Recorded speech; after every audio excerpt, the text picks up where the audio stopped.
like, how do you, like, come to justify the system without using the Bible?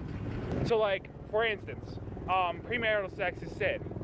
Like, how would you, like, justify that without the Bible? That if you're going to marry a woman who's had many sex partners, the idea that just because she walks down an aisle out in nature and says she loves you and she's going to be committed to you, the evidence is she loves having sex with many different men. So why would you trust her that she's going to be committed just to you? Therefore, get ready to be burned. Okay.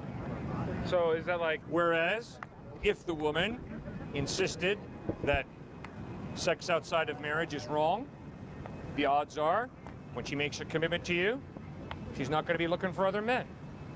Okay. So I'd say watch out about premarital sex if you're looking forward one day to having a relationship of commitment.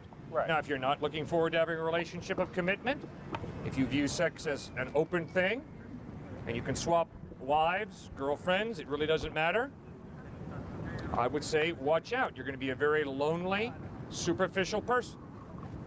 I wasn't, like, necessarily trying to, like, justify that. I was more like justifying that it's a sin, or like, why is it wrong in God's eyes? Well, if something's wrong in God's eyes, God's going to have to reveal that, right?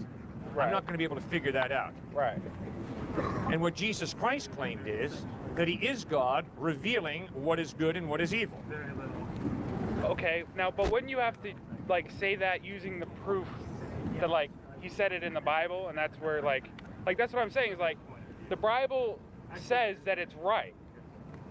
And so, like, you're getting, like, but it's circular. Like, if something says that it's right, using itself, it's like... How are you going to find out about American history without reading an American history book?